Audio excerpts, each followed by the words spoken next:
এবার এখান থেকে আপনি শিক্ষা নেন, আপনার কি 1000 বছরের দরকার আছে? কথা বলেন। 1000 বছর বাঁচার কোন দরকার আছে জান্নাতে যাওয়ার জন্য?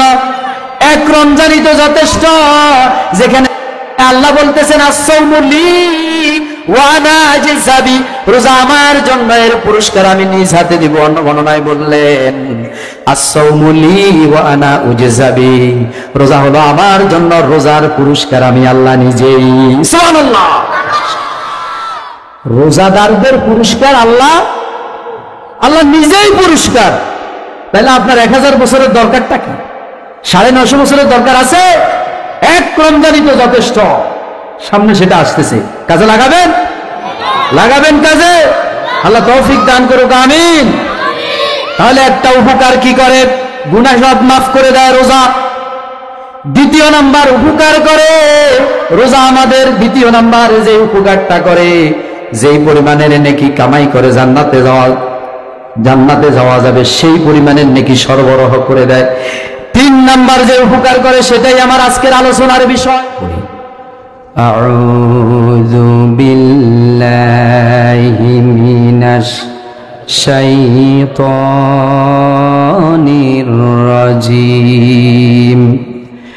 বিসমিল্লাহির রাহমানির রাহিম।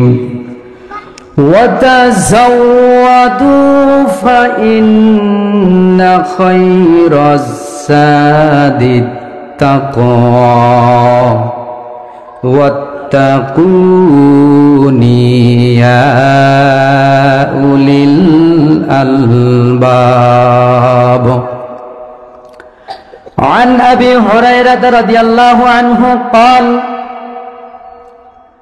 قال رسول الله صلى الله عليه وسلم التقوى هاهنا ويشير إلى صدره ثلاثة أو كما قال عليه الصلاة والسلام. وقال الله تعالى في شان رسوله إن الله وملائكته يصلون على النبي يا أيها الذين آمنوا صلوا عليه وسلموا تسليما. اللهم صل على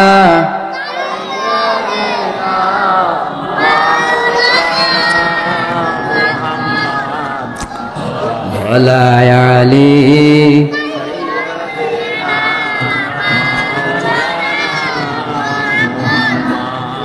আল কোরআনের ডাক এসেছে, চলে আয় সকলে মিলে, আয় রে নবীন আয় রে প্রবীণ, ছুটে পতাকা তলে। আল কোরআনের ডাক এসেছে, চলে আয় সকলে মিলে, আয় রে নবীন আয় রে প্রবীণ, ছুটে পতাকা তলে। আল্লাহুম্মা সাল্লি আলা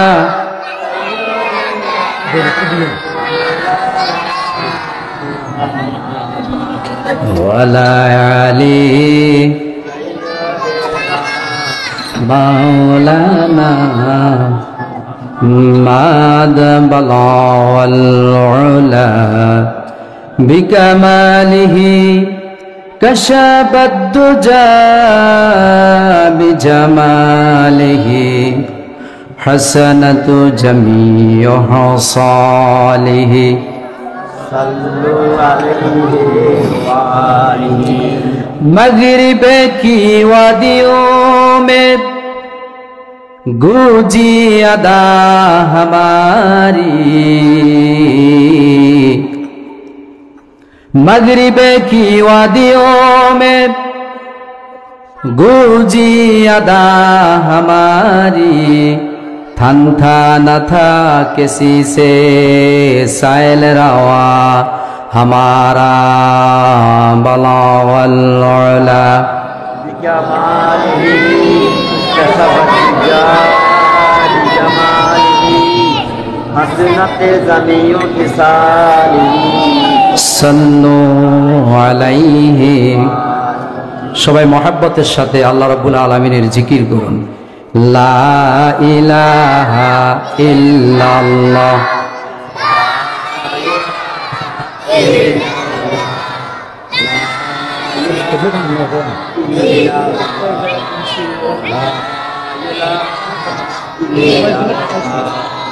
লা ইলাহা ইল্লাল্লাহ, লা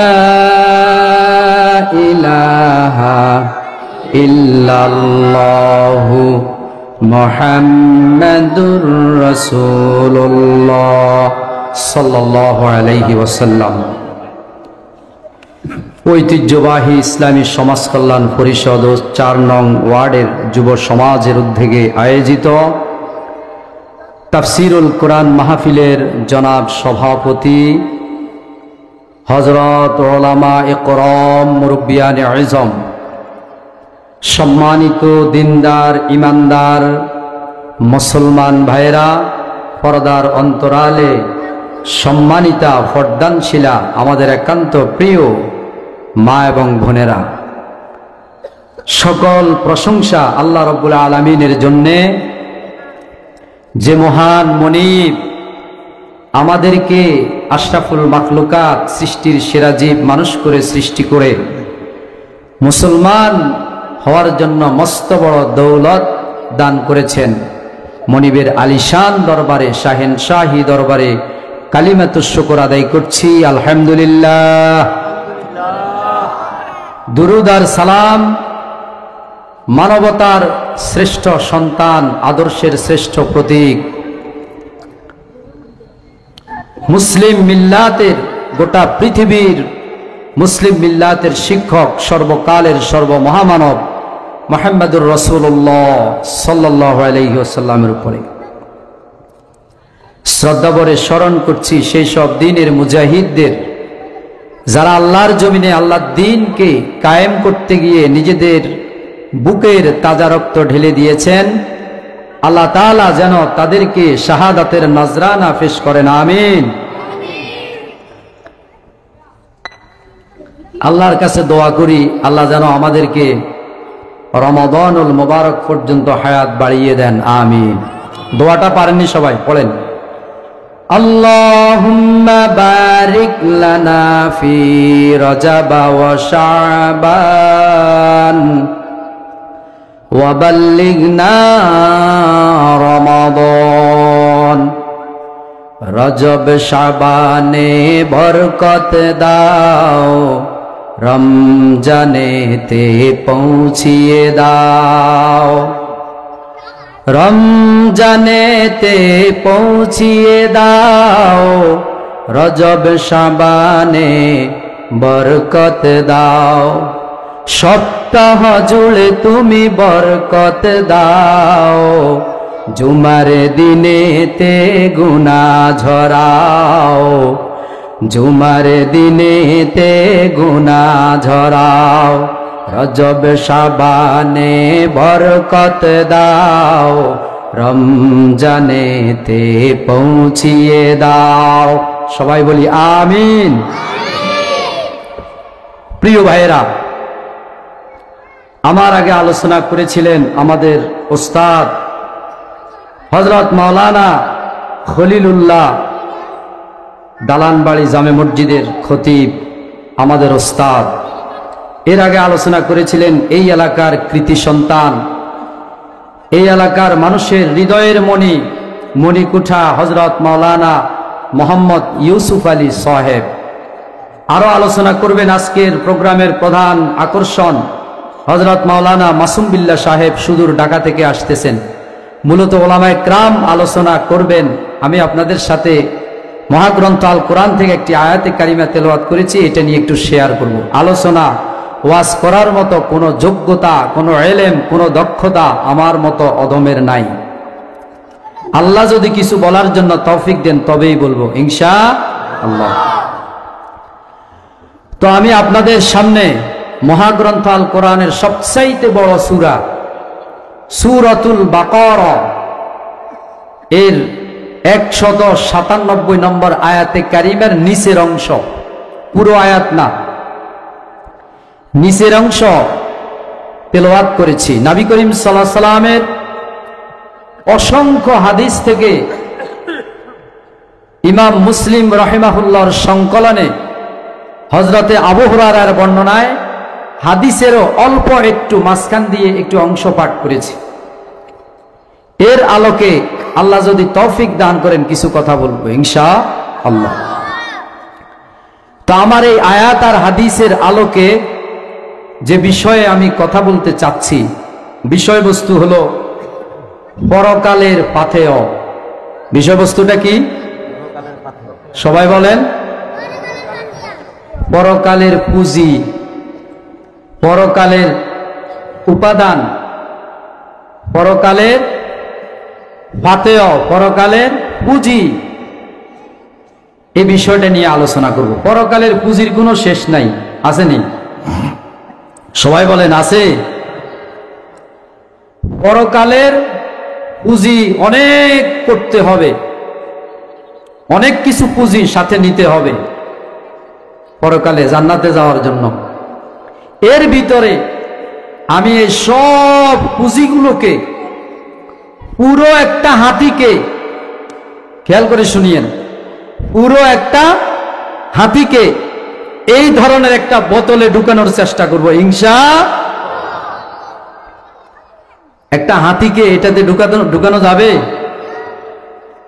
তবে আমরা ঢুকানোর জন্য চেষ্টা করব। পরকালের বিশাল এক পুঁজিকে আমরা সামান্য একটি শব্দের ভিতরে প্রবেশ করানোর চেষ্টা করব ইনশাআল্লাহ। সম্মানিত ভাইয়েরা, এই আয়াতাংশের বিষয়বস্তু, আমরা যখন এই মাহফিলে এসেছি, আসার সময় আমরা প্রস্তুতি নিছি কি নিই নাই? সবাই বলেন।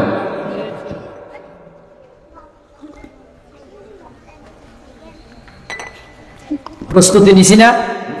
ফাতেও নিছি। কি ফাতেও?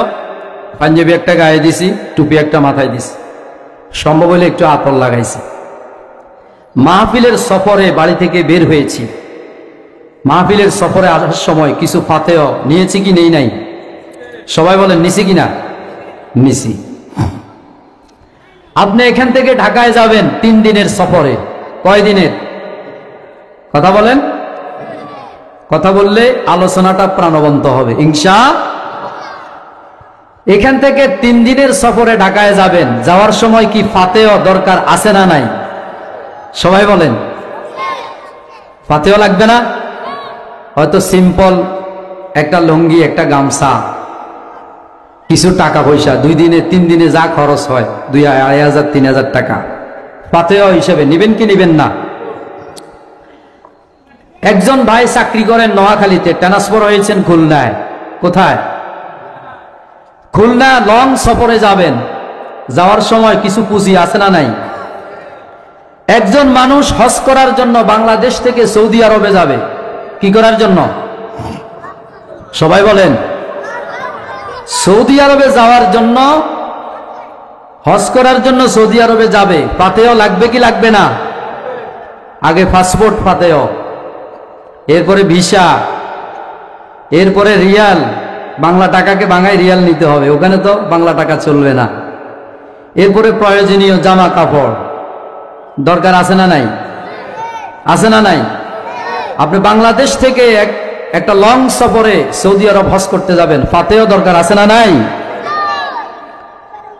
প্রিয় ভাইয়েরা, এই পৃথিবীর একজন মানুষের সবচাইতে বড় সফর হলো আজকে যে মাহফিলে এসেছেন আলোচনা শোনার জন্য। এখনকার পর থেকে জান্নাতে যাওয়া পর্যন্ত যেই সময়, এই বিশাল একটা সফরের জন্য ফাতেহা দরকার আছে না নাই? আজকে আলোচনা শোনার পর থেকে পরকালের ফাতেহা সংগ্রহ করতে রাজি আছেন তো? সবাই রাজি আছেন তো? এখন আলোচনা শোনার পর থেকে আজকে এই মাহফিল কর্তৃপক্ষ কোনো খাবারের আয়োজন করুক আর না করুক, কিছু দেখ আর না দেখ, কষ্ট করে এসেছি আলোচনা শোনার জন্য। যাওয়ার সময় সবাই মাথায় করে পরকালের ফাতেহা নিয়ে যাব ইনশাআল্লাহ। এবং এই ফাতেহাটা মৃত্যুর আগ পর্যন্ত আমার সাথে রাখবো ইনশাআল্লাহ। আল্লাহ রাব্বুল আলামিন সূরা বাকারার 197 নম্বর আয়াতে কারিমা, যেটা আমি উপস্থাপন করেছি, এটাতে বলছেন ওয়াতাযাওয়াদু ফাইন্না খায়রাজ যাদিত তাকওয়া ওয়াত্তাকুনি ইয়া উলিল আলবাব। সবাই বলেন আল্লাহু আকবার। আল্লাহ বললেন ওয়াতাযাওয়াদু, ফাতিহা সংগ্রহ করো, ফাতিহা সংগ্রহ করো, দূর সফরের জন্য ফাতিহা সংগ্রহ করো। এই পৃথিবীর একজন মানুষের জন্য সবচাইতে দূরের সফর হলো জান্নাত পর্যন্ত পৌঁছা, ঠিক কিনা বলেন? আল্লাহ বললেন ওয়াতাযাওয়াদু, তোমরা ফাতিহা সংগ্রহ করো, পুঁজি সংগ্রহ করো, উপাদান সংগ্রহ করো। আমরা বললাম আল্লাহ, পরকালে যাওয়ার জন্য কোন ফাতিহা সবচাইতে উত্তম আমাদেরকে একটু বলে দেন। আল্লাহ রাব্বুল আলামিন বলেন ফা ইন্না খায়রাজ যাদিত তাকওয়া, অতএব অবশ্যই নিশ্চয়ই সবচাইতে উত্তম ফাতিহা হলো তাকওয়া। সুবহানাল্লাহ। সবচাইতে উত্তম ফাতিহা কি? ফা ইন্না খায়রাজ যাদিত তাকওয়া, তাকওয়ার চাইতে উত্তম ফাতিহা আর কিছু হতে। এবার আল্লাহ বলেন, ও আমার কলিজার টুকরা, আমার বুদ্ধিমান গোলামেরা শোনো, ওয়াত্তাকুনি ইয়া উলিল আলবাব, আমাকে ভয় করো, আমাকে ভয় করো, ইয়া উলিল আলবাব, হে প্রিয় বন্ধুরা। সুবহানাল্লাহ। হে বুদ্ধিমানেরা, ইয়া উলিল আলবাব, হে বুদ্ধিমানেরা, ফাত্তাকুনি, আমাকে ভয় করো। সুবহানাল্লাহ। পরকালে যাওয়ার পুঁজি তাকওয়া। ছোট্ট না বড়? ছোট্ট না? তাকফ ওয়া তাকওয়া, তাকফ তাকওয়া, ছোট্ট কিনা? 3 হরফের একটা শব্দ তাকওয়া। এটা যদি ফাতিহা হিসেবে, পুঁজি হিসেবে যদি নিতে পারেন, আপনার স্থান হবে কোথায়? জান্নাতে। সুবহানাল্লাহ। আসতে হবে না জোরে হবে? এখন আমি এটা কেন নিলাম বিষয় হিসেবে, কেন নিলাম? আজকের পর থেকে আর 13-14 দিন পরে রমজান আসতেছে। কি আসতেছে? রমজান এই পৃথিবীর প্রত্যেকটি মানুষের 3টা উপকার করে। কয়টা? সবাই বলেন। অনেকগুলো উপকার করবে, তবে মৌলিকভাবে রমজান পৃথিবীর মানুষের, বিশেষ করে মুসলমানদের কয়টা উপকার করে?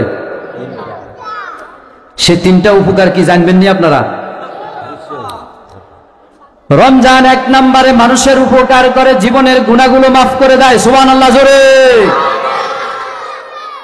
নবী করিম সাল্লাল্লাহু আলাইহি সাল্লাম বলেছেন, মান সামা রমাদানা ঈমানাও ওয়া ইহতিসাবান গুফির লাহু মা তাকদ্দামা মিন যামবিহি।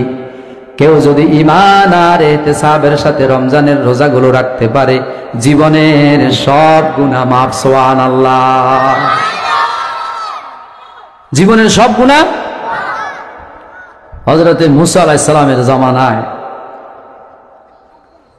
এক মহিলার একটা শিশু, বয়স 350 বছর। কত? শিশু 350 বছরিয়া শিশু মারা গেছে। এটা কি? মহিলা খুব কান্না করতেছে, তার শিশু মারা গেছে, 350 বছর, খুব কান্না করতেছে। প্রতিমধ্যে এক লোক জিজ্ঞেস করলো যে তোমার শিশুর বয়স কত? 350। এরপরও তুমি কান্না করো? শুনে রাখো, এমন একটি সময় আসবে আখেরি জামানার, নবীদের উম্মতের বয়স হবে গড়ে 60 থেকে 70 বছর। আল্লাহু আকবার। হযরতে আদম আলাইহিস সালাম হায়াত পেয়েছিলেন 1000 বছর। হযরতে নূহ আলাইহিস সালাম হায়াত পেয়েছিলেন 950 বছর। হযরতে শুআয়ব আলাইহিস সালাম হায়াত পেয়েছিলেন 882 বছর। এইভাবে করে অন্যান্য নবীরা, নবীদের উম্মতেরা শত বছর ইবাদত, হায়াত পেয়ে ইবাদত করেছে জান্নাতে যাওয়ার জন্য। কিন্তু উম্মতে মুহাম্মাদের হায়াত একেবারেই সীমিত। এই অল্প সময়ে তাদের পরিমাণ নেকি কামাই করে কিভাবে জান্নাতে যাবে, এই জন্য আল্লাহ তাআলা রমজান দিয়েছেন। সুবহানাল্লাহ। 1 নাম্বার উপকার করে জীবনের সব গুনাহ মাফ। 2 নাম্বার, রমজান মানুষের উপকার করে যেই পরিমাণে জান্নাতে যাওয়ার জন্য নেকি প্রয়োজন, সেই পরিমাণের নেকি সরবরাহ করে দেয় কে? রমজান। রমজানের রোজা দেখেন কত চমৎকার হাদিস। বিশ্বনবী বললেন, কেউ যদি একটা ফরজ রমজানে আদায় করে, এর বাইরে 70টা ফরজের সমতুল্য। কেউ যদি একটা নফল আদায় করে, অন্যান্য মাসের একটা ফরজের সমতুল্য। এবার দেখেন কি কয়। এবার বলে, রমজানের রোজা যারা রাখবে তাদের জন্য স্পেশাল একটা জান্নাতের গেট হবে। সুবহানাল্লাহ। ইন্না ফিল জান্নাতি বাবান ইউকালু লাহুর রায়্যান ইয়াদখুলু মিনহু সায়িম। নিশ্চয়ই জান্নাতে এমন একটা দরজা থাকবে, যেই দরজা দিয়ে শুধুমাত্র রোজাদাররা ঢুকবে। সুবহানাল্লাহ। দেখছেন কিনা? এবার দেখেন আরো কি বলে আল্লাহ রাব্বুল আলামিন হাদিসে কুদসির মধ্যে, লিস-সায়িমি ফারহাতান, ফারহাতুন ইনদা ফিত্রিহি ওয়া ফারহাতুন ইনদা লিকাই রাব্বিহি। রোজাদারদের সাথে আল্লাহ রাব্বুল আলামিন স্পেশালি সাক্ষাৎ করবেন। সুবহানাল্লাহ। রমজানের একটা উপকার জীবনের গুনাহ সব। আরেকটা উপকার, যেই যতটুকু নেকি হইলে পরে আপনি জান্নাতে যেতে পারবেন, ততটুকু নেকি আপনাকে রমজানের রোজা দিয়ে দিবে। সুবহানাল্লাহ। বিশ্বনবী বলেছেন, ওই ব্যক্তি ধ্বংস হয়ে যাক যে রমজানের মতো একটা মাস পেল, কিন্তু নিজের গুনাহগুলো ক্ষমা করে জান্নাত অর্জন করতে পারলো না। নাউজুবিল্লাহ। এবার দেখেন হাদিসে কুদসিতে আল্লাহ রাব্বুল আলামিন কি বলছেন, আস-সাওমু লি ওয়া আনা আজসাবি। নিশ্চয়ই রোজা আমার জন্য, এর পুরস্কার আমি নিজ হাতে দিব। সুবহানাল্লাহ কোন না? এবার এখান থেকে আপনি শিক্ষা নেন, আপনার কি 1000 বছরের দরকার আছে? কথা বলেন। 1000 বছর বাঁচার কোন দরকার আছে জান্নাতে যাওয়ার জন্য? এক রমজানই তো যথেষ্ট। যেখানে আল্লাহ বলতেছেন, আস-সাওমু লি ওয়া আনা আজসাবি, রোজা আমার জন্য, এর পুরস্কার আমি নিজ হাতে দিব। অন্য বর্ণনায় বললেন, আস-সাওমু লি ওয়া আনা উজসাবি, রোজা হলো আমার জন্য, রোজার পুরস্কার আমি আল্লাহ নিজেই। সুবহানাল্লাহ। রোজাদারদের পুরস্কার আল্লাহ নিজেই পুরস্কার। তাহলে আপনার 1000 বছরের দরকারটা কি?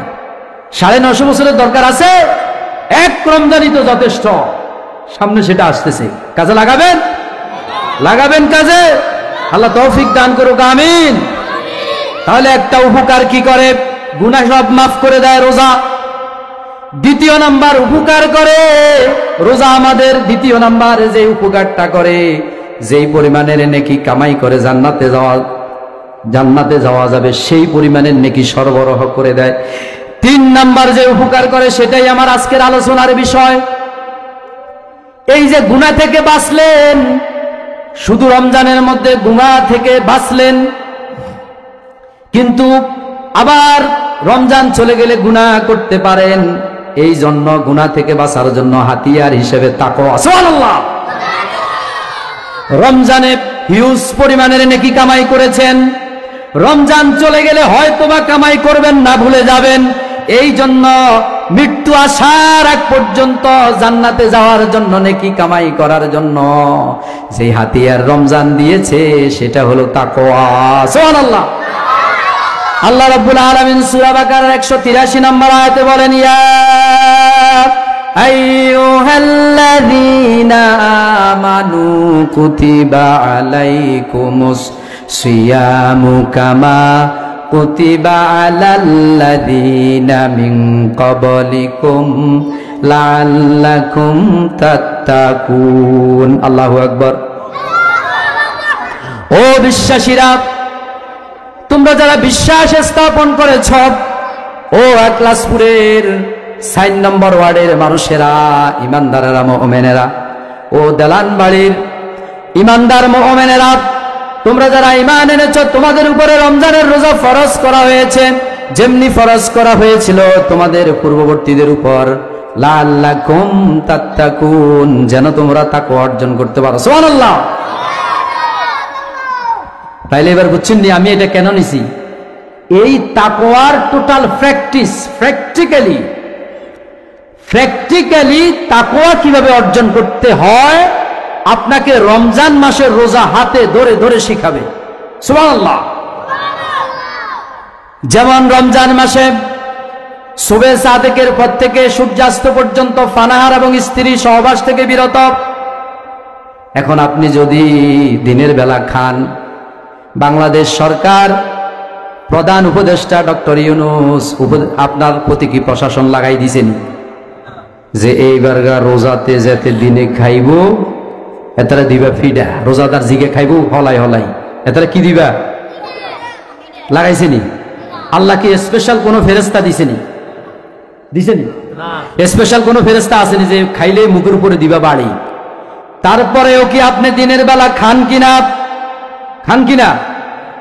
রোজা অবস্থায় কি দিনের বেলা খাননি? কিন্তু দরজা বন্ধ করে খাওয়ার সুযোগ আছে, পানির নিচে ডুব দিয়ে খাওয়ার সুযোগ আছে, টয়লেটে গিয়ে খাওয়ার সুযোগ আছে, তারপরেও খান না। কার ভয়ে? আল্লাহর ভয়ে খান না, ঠিক কিনা বলেন? রমজান মাসে যখন একজন ঘুষখোরের কাছে ঘুষ নিয়ে যাওয়া হয়, তখন ঘুষখোর দমক দিয়ে বলে, বেটা তোর কমন সেন্স বলতে কিচ্ছু নাই, বেটা রমজানে কেউ এগুলো হাত দিয়া নেয় নাকি? দিনের বেলা কেউ আসে নাকি? রাত্রে আসতে পারিস নাই? স্যার আমি কি চলে যাবো? যাইস না, ডয়ার খুলি দিকে রাখি দে। আল্লাহু আকবার। কারণ সে জানে রমজান মাসে রোজা রেখেছে, রোজা রেখে ঘুষ খাওয়া, কিন্তু ঘুষ কি শুধু রমজান মাসের জন্য নিষেধ না সারা জীবনের জন্য নিষেধ? রমজান মাসের রোজা আপনাকে, প্রিয় ভাইরা, আপনাকে তাকওয়ার ট্রেনিং দিবে। কিসের? এই যে এখানে যে ছেলেরা, শিশুরা, ছোট্ট ছোট্ট ছেলে যারা এখানে দুষ্টামি করতেছে, আমি দেখতেছি, আমি বলবো যে একজনকেও তবরক দেওয়া হবে না। যারা দুষ্টামি করতেছে তবরক, আজকে তবরকের আয়োজন আছে, তবরক দেওয়া হবে না। দুষ্টামি করবেন না আপনারা? তাহলে সবাই জিকির করেন, সুবহানাল্লাহ।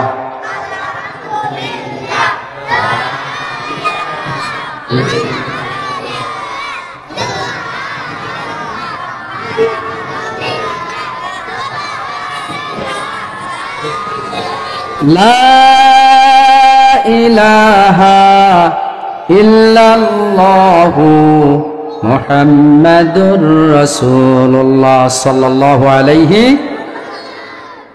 আচ্ছা আপনারা বলেন তো, আপনারা এখন কোথায় বসে আছেন? মাহফিলের প্যান্ডেলে। এই মুহূর্তে এটা মাহফিলের প্যান্ডেল নাই, এটা কি ওই মেয়েরা ওয়াজ করে, আমি কি করব? মেয়েরাই কয় মাজালিসুল ইলমি মিন রিয়াজিল জান্নাহ, যেই মজলিসের মধ্যে ইলমের চর্চা করা হয়, কোরআন হাদিস থেকে কথা বলা হয়, ওই মজলিসটা দুনিয়ার সাধারণ কোনো মজলিস থাকে না, এটা হয়ে যায় জান্নাতের বাগান। সুবহানাল্লাহ। তাহলে আমরা যারা প্যান্ডেলে আছি তারা জান্নাতের বাগানে আছি, ঠিক কিনা? যারা প্যান্ডেলে নাই, দোকানে বসে আছি, রাস্তাতে বসে আছি, দাঁড়িয়ে আছি, তারা কি জান্নাতের বাগানে ঢুকতে পেরেছি?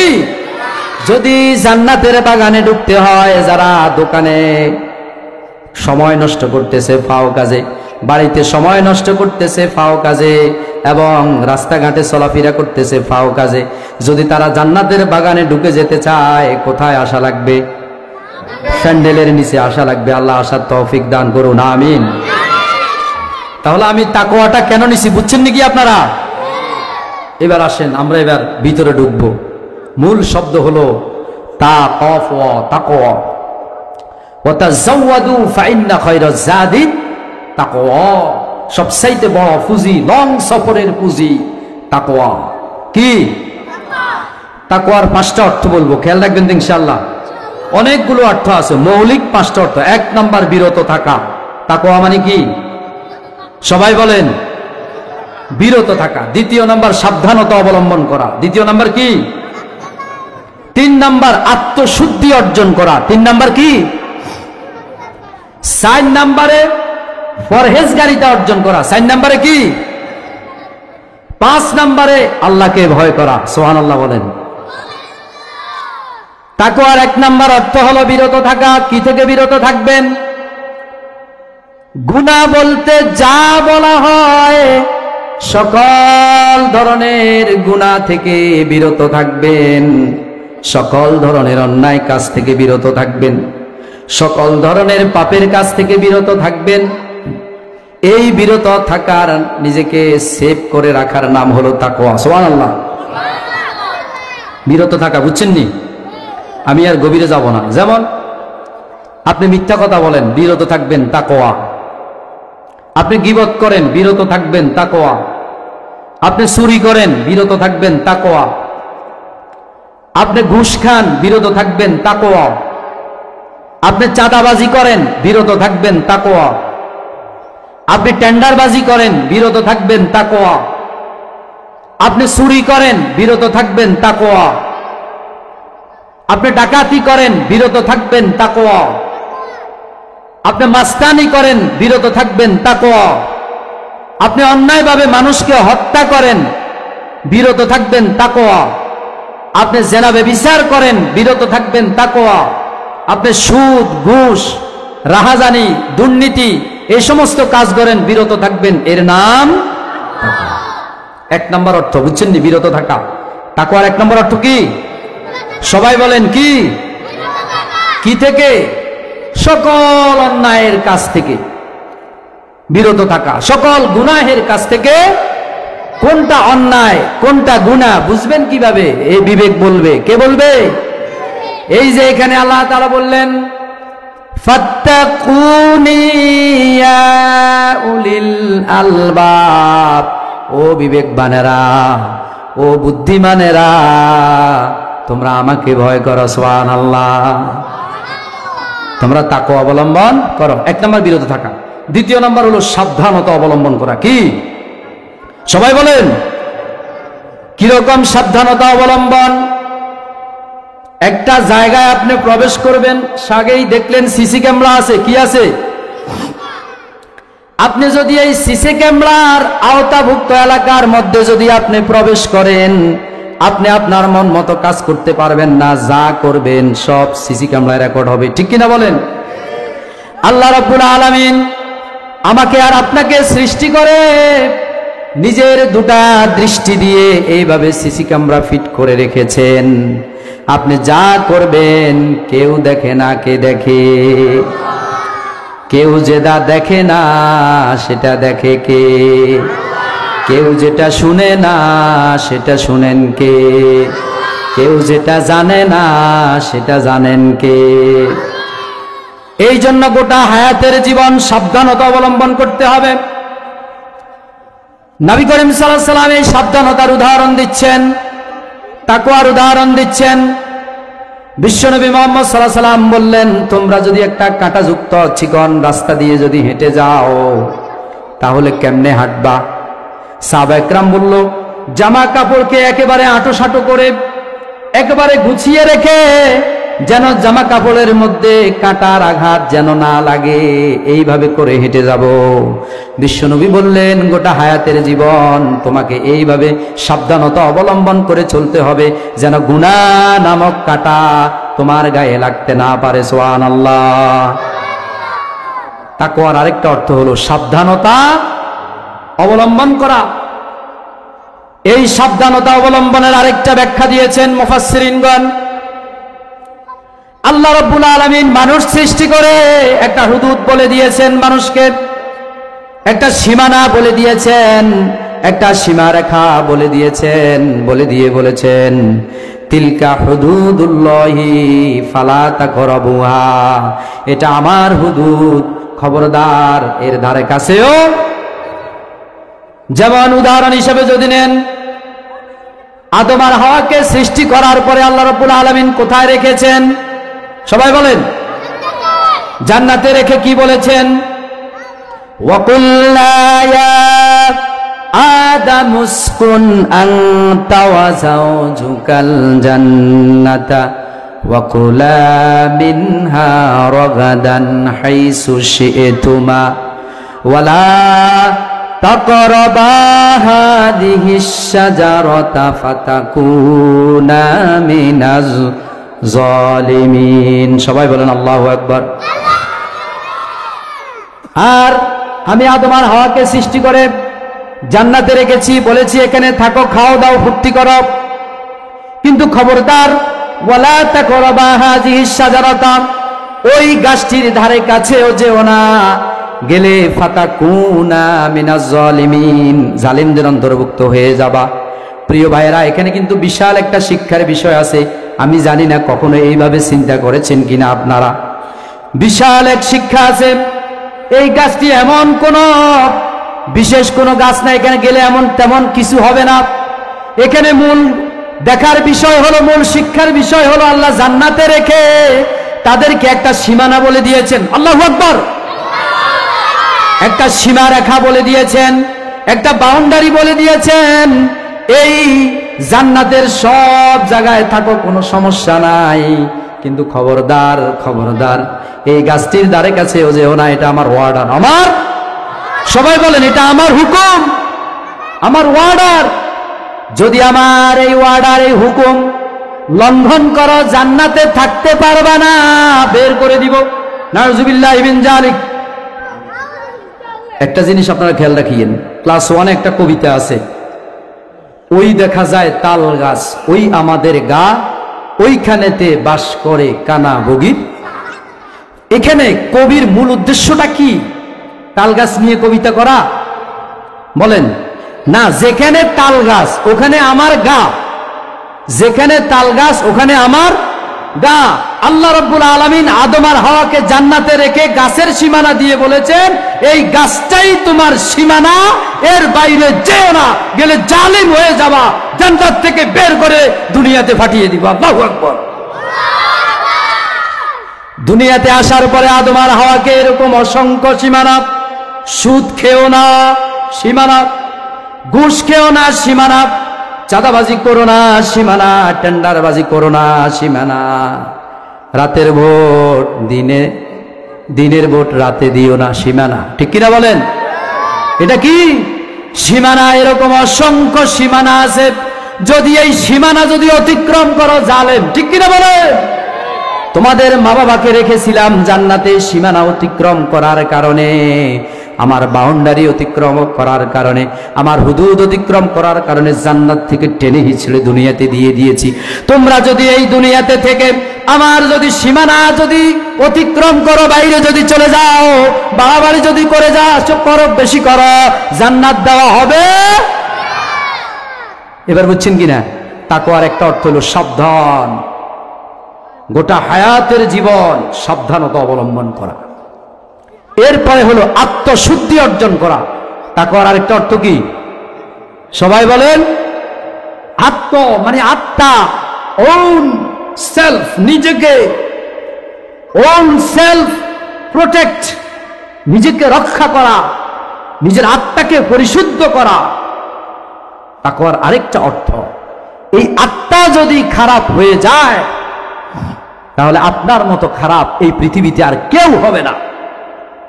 আমরা এই দেহের জন্য কত খোরাকি, কত খাবার, কত আয়োজন, যার কারণে আমি চলাফেরা করি তার কোনো খবর, যদি খবর থাকতো দেহের চাইতে আত্মার যত্ন সবচাইতে বেশি করতাম, ঠিক কিনা?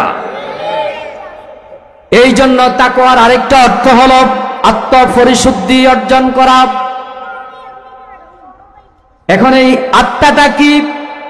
নবী করিম সাল্লাল্লাহু আলাইহি ওয়াসাল্লাম বলেছেন, আন আবি হুরায়রা রাদিয়াল্লাহু আনহু قال قال رسول الله সাল্লাল্লাহু আলাইহি ওয়াসাল্লাম, এই আত্মাটা কোথায় থাকে? বিশ্বনবী বললেন, আত্তাকওয়া ওহা হুনা ওয়া ইউশিরু ইলা সাদরিহি সালাসা। বিশ্বনবী বললেন তাকওয়া এখানে, তাকওয়া এখানে। কয়বার বললেন?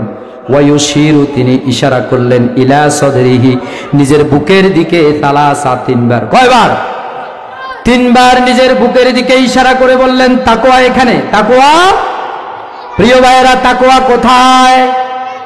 এই বুকের বাম পাজরের নিচে ছোট্ট একটা গোশতের টুকরা আছে, এই টুকরাটাই হলো তাকওয়া। সুবহানাল্লাহ। আপনারা কি হযরতে লোকমানের নাম শুনছেননি?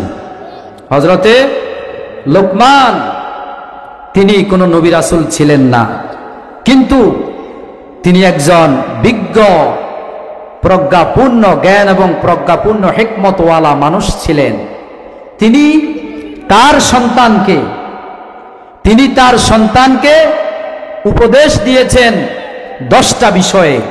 আল্লাহ রাব্বুল আলামিনের কাছে এই উপদেশগুলো এত ভালো লেগেছে, আল্লাহ তাআলা উপদেশগুলোকে কোরআন শরীফে তুলে দিয়েছেন। সুবহানাল্লাহ। আপনি একটু চিন্তা করেন তো, একটু চিন্তা করেন, একজন মানুষ, একজন বাবা, খেয়াল করে শুনতেছেন, একজন বাবা তার সন্তানকে উপদেশ দিতেছে, উপদেশগুলো আল্লাহর কাছে ভালো লেগেছে, আল্লাহ সেগুলো কোরআন শরীফে তুলে দিয়েছেন। সূরা লোকমান 31 নম্বর সূরা লোকমানের 13 থেকে পিছনের দিকে আয়াতগুলোর মধ্যে তিনি একটা উপদেশ দিয়েছেন, ইয়া বুনাইয়া লা তুশরিক বিল্লাহ ইন্নাশ শিরকা লাযুলমুন আযীম।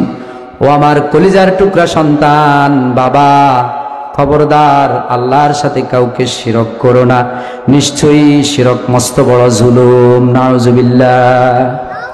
এভাবে নামাজের অর্ডার দিচ্ছেন, উনি ওনার ছেলেকে বুঝাইতেছেন, বাবা, ইয়া বুনাইয়া আকিমিস সালাতা ওয়া আমুর বিল মারুফি ওয়ানহা আনিল মুনকার ওয়াসবির আলা মা আসাবাক ইন্না যালিকা মিন আজমিল উমুর। সবাই বলেন আল্লাহু আকবার।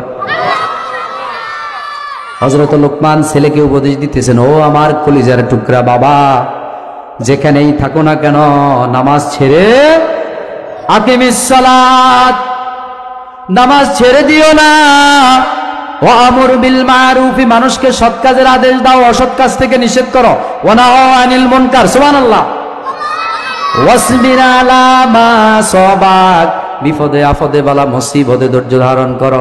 আল্লাহু আকবার। উপদেশ দিচ্ছে কে? বাবা ছেলেকে। কে? বাবা। আর উপদেশগুলো ভালো লাগছে কার কাছে? আল্লাহ তুলে দিয়েছেন কোথায়? আল্লাহু আকবার। আমরাও তো বাবা, আমরা কি আমাদের সন্তানদেরকে এভাবে উপদেশ দিতে পারি? দেওয়ার দরকার আছে না নাই? এবারে লোকমানের পাওয়ার দেখেন।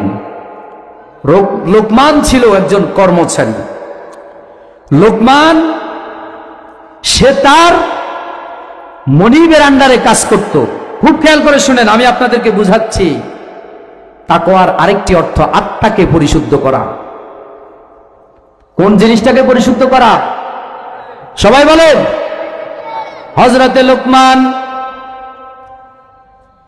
উনার সম্পর্কে উনার মালিকের কাছে এক লোক বলল, ওগো বাদশাহ, ওগো মনিব, আপনি কি জানেন এই সময়ের সবচাইতে জ্ঞানী লোকটাকে? এটা কি আপনি জানেন?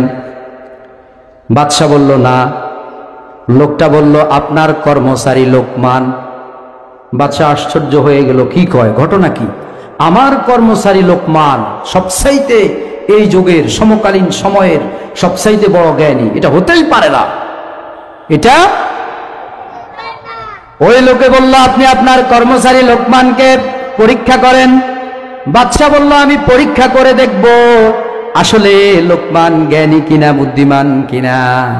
বাদশাহ লোকমানকে ডাক দিলেন, লোকমান এদিকে আসো। লোকমান আসছে। হুজুর আদেশ দেন, 2টা বকরি কিনে আনছেন, একটা বকরি জবাই করেছেন। এবার এই বকরি থেকে সর্বোৎকৃষ্ট অংশটা আমার জন্য নিয়ে আসো।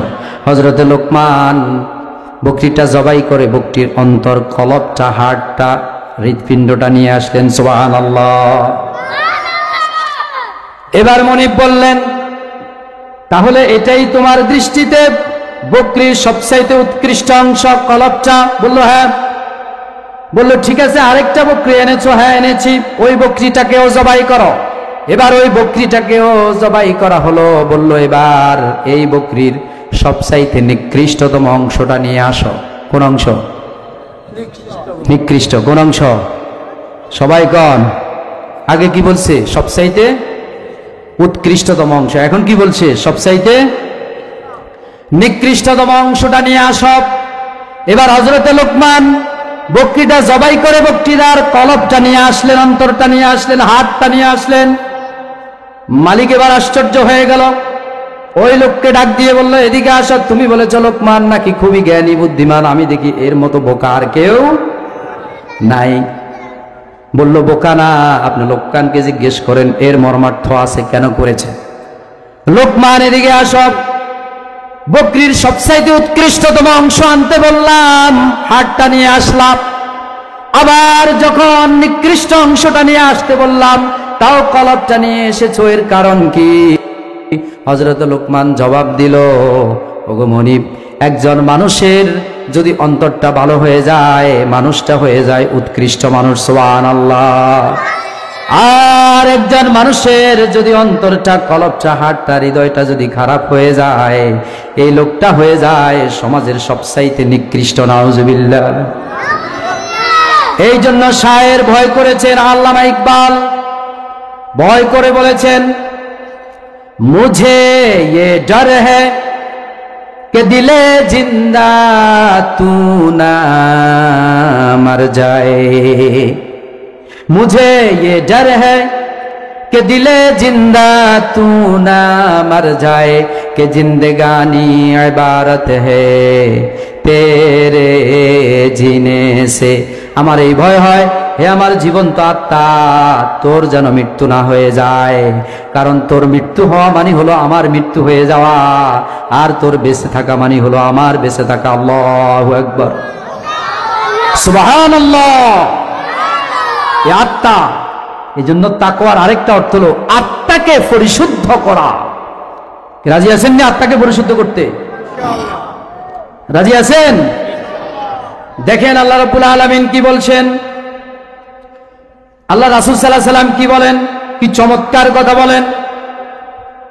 বিশ্বনবী বললেন, ইন্নাল্লাহা লা ইয়ানজুরু ইলা সুওয়ারিকুম ওয়া আমওয়ালিকুম ওয়ালাকিন ইয়ানজুরু ইলা কুলুবিকুম ওয়া আমালিকুম। সাদাকান নাবিয়্যু সাল্লাল্লাহু আলাইহি ওয়াসাল্লাম। বিশ্বনবী বললেন, ও 4 নম্বর ওয়ার্ডের ভাইয়েরা, ও দালান বাড়ি এলাকার ভাইয়েরা, ও একলাশপুরের জাতি, আল্লাহ রাব্বুল আলামিন কখনো মানুষের সূরত, আকার আকৃতি, কে কত লম্বা, কে কত সুন্দর, কে কত দামি জামা কাপড় পরেছে, আল্লাহ কখনো এগুলোর দিকে তাকান না। কার কত ধন সম্পদ আছে, গাড়ি বাড়ি আছে, ব্যাংক ব্যালেন্স আছে, আল্লাহ এগুলো কখনো দেখেন না। ওয়ালাকিন ইয়ানজুরু ইলা কুলুবিকুম, আল্লাহ দেখেন বান্দার অন্তর। সুবহানাল্লাহ। এই অন্তরটা দেখেন। অন্তর ভালো মানে মানুষটা ভালো, অন্তর খারাপ মানে মানুষটা খারাপ। এই জন্য আল্লাহ এটা দেখেন, আল্লাহ বললেন এই লোকটাই, আমি এই লোকটার শুধু অন্তর দেখি, ধন সম্পদ দেখি না। ওয়ালাকি ইয়ানজুরু ইলা কুলুবিকুম ওয়া আমালিকুম, এবং সে কি আমল করেছে ওই আমলটা আমি দেখি। সুবহানাল্লাহ। তাকওয়ার আরেকটা অর্থ পাইছেন নি? আত্মাকে পারবেন নি? পারবেন? আত্মাকে পরিশুদ্ধ করতে পারবেন? যদি পারেন আপনার স্থান হয়ে যাবে জান্নাত, আর যদি না পারেন পরকালীন জীবনে আপনার স্থান হয়ে যাবে জাহান্নাম, আর দুনিয়াতে আপনি হবেন জন্তু জানোয়ার। নাউজুবিল্লাহ। সূরা আরাফের 179 নম্বর আয়াত আল্লাহ তাআলা বলেন, ওয়ালাকাদ যারানা লিজাহান্নামা কাসীরাম মিনাল জিন্নি ওয়াল ইনস লাহুম কুলুবুন লা ইয়াফকাহুনা বিহা ওয়ালাহুম আ'য়ুনুন লা ইউবসিরুনা বিহা ওয়ালাহুম আযানুন লা ইয়াসমাউনা বিহা উলাইকা কাল আনআম বাল হুম আদাল উলাইকা হুমুল গাফিলুন। আল্লাহু আকবার বলেন। আল্লাহ বলেন, আমি জিন আর মানুষের মধ্যে বিশাল একটা সংখ্যাকে জাহান্নামে দিব। কেন? তাদের একটা অন্তঃকরণ দিয়েছি। এই অন্তঃকরণ দিয়ে কখনো কোরআন হাদিস নিয়ে চিন্তা ভাবনা করে নাই, গবেষণা করে নাই, এই জন্যই তাকে আমি জাহান্নামে দেব। নাউজুবিল্লাহ। বুঝছেন কিনা? অন্তর খারাপ মানে আপনি শেষ। তাকওয়ার আরেকটা অর্থ হলো আল্লাহকে ভয় করা। আরেকটা অর্থ কি? সবাই বলেন, আল্লাহকে ভয় করা। তবে এই ভয়টা কি দেখে হবে না না দেখে হবে? কথা বলেন। যদি এই দেখে না দেখে যদি ভয় করতে পারেন, আপনার জন্য বিশাল একটা পুরস্কার আল্লাহর পক্ষ থেকে আসেনি? কথা বলেন। বিশাল একটা পুরস্কার আপনার আল্লাহর কাছ থেকে আসেনি? তাহলে তাকওয়ার আরেকটা অর্থ হলো ভয় করা। কি করা? কাকে? দেখে না না দেখে? আল্লাহকে দেখা যায়, আল্লাহর জান্নাত দেখা যায়, জাহান্নাম, পরকাল, কবরের প্রশ্ন যে করা হয় এগুলো দেখা যায়। এই না দেখে বিশ্বাস করার নাম হলো তাকওয়া। সুবহানাল্লাহ। মানুষ ভয় দুই রকম করে। কয় রকম? একটা দেখে করে, একটা এই মুহূর্তে যদি আমি বলি সাপ সাপ, ভয় পাবেননি আপনারা? পিছন থেকে একজন সাপ সাপ, এটা দেখে ভয় করা। একজন যদি এখন একবারে পিস্তল একটা নিয়ে আসি বলে সবগুলো বসে থাক, গুলি করে মেরে ফেলবো, হাতে পিস্তলটা দেখলে ভয় পাবেন কি পাবেন না? এটা হলো দেখে ভয় করা। পক্ষান্তরে তাকওয়া হলো না দেখে ভয় করা। কিভাবে? সবাই বলেন। না দেখে ভয় করার নাম হলো তাকওয়া। আল্লাহ রাব্বুল আলামিন অত্যন্ত চমৎকার ভাবে এই না দেখে ভয় করার কথা আমাদেরকে বলেছেন। আল্লাহ রাব্বুল আলামিন 67 নম্বর সূরা, সূরা মুলুকের 12 নম্বর আয়াতে বলেন, ইন্নাল্লাযীনা ইয়াখশাউনা রাব্বাহুম বিল গায়বি লাহুম মাগফিরাতুন ওয়া আজরুন কাবীর। সবাই বলেন আল্লাহু আকবার। আল্লাহ বললেন নিশ্চয়ই আল্লাহকে, ইন্নাল্লাযীনা ইয়াখশাউনা রাব্বাহুম বিল গায়বি। গায়েব মানে কি? অদৃশ্য। গায়েব মানে কি? নিশ্চয়ই যারা আল্লাহকে অদৃশ্যভাবে ভয় করে, লাহুম মাগফিরাতুন, আল্লাহ তাদেরকে মাফ করে দিবেন। সুবহানাল্লাহ। ওয়া আজরুন কাবীর, এবং তাদেরকে বড় ধরনের পুরস্কার দিবেন। সুবহানাল্লাহ। এই জন্য তাকওয়ার একটা অর্থ হলো না দেখে ভয় করা। না দেখে ভয় করা। কিন্তু আবার অনেক নাস্তিকরা বলবে যা দেখা যায় না তা বিশ্বাস করা। তারা বলে unseen is nothing, unseen is, অর্থাৎ যা দেখা যায় না তা বিশ্বাস করা যায় না। কিন্তু এই নাস্তিককে যদি আপনি বলেন, তুমি যেটা নিত্য নিয়ত নাক দিয়ে ফেলতেছ আর নাক দিয়ে নিচ্ছ, যেটা ফেলতেছ এটার নাম কি? অক্সিজেন, দেখা যায় না। তুমি যেটা গ্রহণ করতেছ যেটা, সেটা কি? Carbon dioxide. কার্বন ডাইঅক্সাইড দেখা যায় না। তুমি যে গরম অনুভব করো, গরম, সেটা কি কখনো দেখেছো? গরমের কালার কি রকম, রং কি রকম? না। তাহলে তুমি বিশ্বাস করো না। তুমি কি ঠান্ডা কখনো দেখেছো? না, দেখি নাই, তাহলে বিশ্বাস করো না। তুমি কি বাতাস কখনো দেখেছ? গাছ নড়তে না দেখেছ, কাপড় উঠতে না দেখেছ, কিন্তু বাতাস কি তুমি দেখেছ? দেখেছে? না দেখে নাস্তিকেরা অনেক কিছু বিশ্বাস করে, কিন্তু আল্লাহকে বিশ্বাস করতে রাজি না, কারণ এগুলো পোড়া কপাল, এগুলোর জন্য আল্লাহ জাহান্নাম রেডি করে রাখছেন। আউযুবিল্লাহ। এই জন্য না দেখে ভয় করার নাম কি? তাকওয়া। প্রিয় ভাইয়েরা,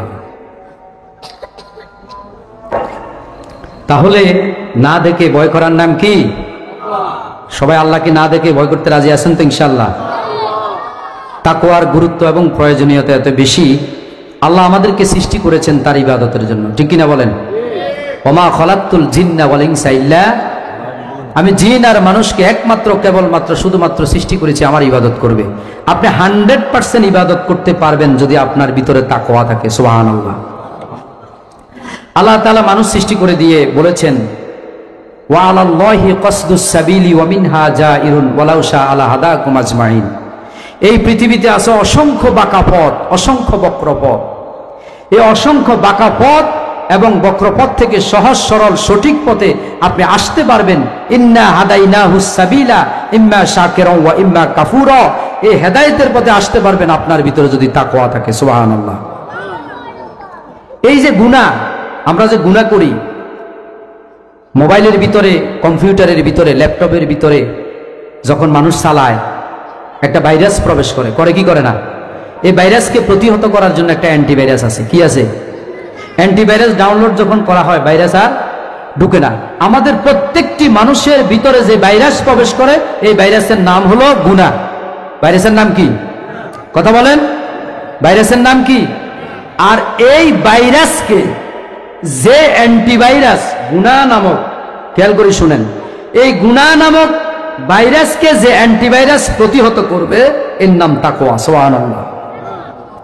ওই যে বললাম না, এই তাকওয়াটা যদি সাথে থাকে, আমৃত্যু ওয়াবুদ রব্বাকা হাত্তা ইয়াতিয়াকাল ইয়াকিন, মৃত্যু আসার আগ পর্যন্ত আল্লাহর ইবাদত যদি করতে চাও, তাহলে এই হাতিয়ার, তাকওয়া নামক হাতিয়ারটা, ফাতেহাটা যদি তোমার ভিতরে যদি থাকে, গুনাহ নামক ভাইরাস তোমার ভিতরে প্রবেশ করতে পারবে। কি কথা বুঝে গেছি না? তাহলে তাকওয়ার গুরুত্ব আছে না নাই? আছে না নাই প্রিয় ভাইয়েরা? আর একটা জিনিস খেয়াল করিয়েন, একজন মানুষ যখন ঈমান আনে, মুমিন, পরিচয় কি? মুমিন। যখন একজন মানুষ ইসলাম ধর্ম গ্রহণ করে, তার পরিচয় কি? মুসলমান। একজন মানুষ যখন নেক কাজ করে, তার পরিচয় হলো মুহসিন। একজন মানুষ যখন তাকওয়া অবলম্বন করে, তার পরিচয় হলো মুত্তাকি। শুনেন প্রিয় ভাইরা, আপনি যখন মুমিন হবেন, 100% 100 ফার্স্ট চান্সে জান্নাতে যাওয়ার কোনো নিশ্চয়তা নাই। আপনি যখন ইসলাম ধর্ম গ্রহণ করে মুসলমান হবেন, আপনি ফার্স্ট চান্সে জান্নাতে যাওয়ার কোনো গ্যারান্টি নাই। কিন্তু আপনি যখন মুত্তাকি হবেন, তাকওয়ার মতো গুণ আপনার ভেতরে যখন থাকবে, 100% সত্য কথা, ফার্স্ট চান্সে জান্নাত। সুবহানাল্লাহ। আল্লাহ তাআলা বলছেন, মাসালুল জান্নাতিল্লাতী উইদাল মুত্তাকুন। সুবহানাল্লাহ। মাসালুল জান্নাতিল্লাতী উইদাল মুত্তাকুন, মুত্তাকিদের জন্য জান্নাতের ওয়াদা করা হয়েছে। সুবহানাল্লাহ। ওয়াসারিউ ইলা মাগফিরাতিম মির রাব্বিহিম ওয়া জান্নাতিন আরদুহাস সামাওয়াতি ওয়াল আরদি উইদ্দাত লিল মুত্তাকিন। সুবহানাল্লাহ। মুত্তাকিদের জন্য ওই জান্নাত রাখা হয়েছে, যেই জান্নাতের বিশালতা আকাশ এবং জমিনের মধ্যে বিশাল একটা বিশালতা। সুবহানাল্লাহ। এজন্য যদি মুত্তাকি হতে পারেন, ফার্স্ট চান্সে জান্নাত, তাহলে ফার্স্ট চান্সে জান্নাতে যাওয়ার জন্য তাকওয়া অবলম্বন করার দরকার আছে না নাই? আপনি যদি তাকওয়া অবলম্বন করতে পারেন, তাহলে আপনাকে আল্লাহ রাব্বুল আলামিন এই দুনিয়া এবং আখিরাতে সম্মানিত ব্যক্তি হিসেবে ঘোষণা দিবেন। সুবহানাল্লাহ। আমার আর আপনার দৃষ্টিতে, খুব খেয়াল করে শুনেন প্রিয় ভাইরা, আমার আর আপনার দৃষ্টিতে যার টাকা পয়সা বেশি, যার বিল্ডিং আছে, গাড়ি বাড়ি আছে, ধন সম্পদ আছে, এমপি, মন্ত্রী, ম্যাজিস্ট্রেট, বিচারপতি, আমার আর আপনার দৃষ্টিতে এরা খুব সম্মানিত, কিন্তু আল্লাহ কয় না, হুদে মিশা। ঠিক কিনা বলেন? আল্লাহ কয় হুদে মিশা, এরা আমার দৃষ্টিতে এরা সম্মানিত নয়। তাহলে কারা সম্মানিত? আল্লাহ তাআলা বলেন, ইন্না আকরামাকুম ইনদাল্লাহি আতকাকুম। আল্লাহু আকবার। নিশ্চয় আল্লাহর কাছে সম্মানিত ওই ব্যক্তি যে সবচাইতে বেশি মুত্তাকি। সুবহানাল্লাহ। যার কাছে যত বেশি তাকওয়া আছে, সে তত বেশি সম্মানিত। সুবহানাল্লাহ। বিশ্বনবীকে প্রশ্ন করলেন সাহাবা ইকরাম, ওগো আল্লাহর নবী, এই পৃথিবীতে সবচাইতে সব সম্মানিত ব্যক্তিকে? বিশ্বনবী বললেন, মা আতকাহুম, তোমাদের মধ্যে সবচাইতে সম্মানিত ওই ব্যক্তি যার তাকওয়া আছে। সুবহানাল্লাহ। তাহলে সম্মানিত ব্যক্তি হতে চান, কি লাগবে? এখন আপনার ভিতরে তাকওয়া আছে কিনা এটা আপনি কিভাবে বুঝবেন? কিভাবে বুঝবেন প্রিয় ভাইরা? 6টা জিনিস দেখবেন। আগে দিয়ে দিই। 6টা জিনিস যদি আপনার ভিতরে থাকে বুঝতে হবে আপনি মুত্তাকি। 1 নম্বরে আল্লাহর ভয় 24 ঘন্টা আপনার ভিতরে থাকবে। 2 নম্বরে ঈমান থাকবে। 3 নম্বরে তওবা, সবসময় তওবা করতে হবে। 4 নম্বরে আল্লাহ এবং তার রাসূলের আনুগত্য করতে হবে। 5 নম্বরে সবসময় আল্লাহর কাছে মাপ চাইতে হবে। 6 নম্বরে আপনার ভিতরে ইখলাস থাকতে হবে, তাহলেই বুঝবেন আপনি মুত্তাকি। সুবহানাল্লাহ। প্রিয় ভাইরা, আমাদের মাঝে এসে উপস্থিত হয়েছেন আমাদের আজকের প্রোগ্রামের প্রধান অতিথি, সাবেক 2 বারের সফল ভাইস চেয়ারম্যান হযরত মাওলানা বুরহানুদ্দিন সাহেব। আমরা মহতারামকে আমাদের এই প্রোগ্রাম থেকে ধন্যবাদ জানাচ্ছি, মোবারকবাদ জানাচ্ছি। আমাদের মাঝে এসে আরও উপস্থিত হয়েছেন সাবেক 7 নম্বর ওয়ার্ডের 2 বারের সফল ইউপি মেম্বার জননেতা জনাব গিয়াসউদ্দিন সাহেব। আমরা মহতারামকে আমাদের আজকের এই মাহফিল থেকে মহতারাম দয়কে আমরা শুভেচ্ছা জানাচ্ছি এবং মোবারকবাদ জানাচ্ছি। আমাদের সম্মানিত মেহমানের আরেকটা প্রোগ্রাম থাকার কারণে আমি আজকে এখানেই শেষ করব। সম্মানিত মেহমান অল্প কিছু সময় আপনাদের সাথে একটু শেয়ার করে কিছু মত বিনিময় করে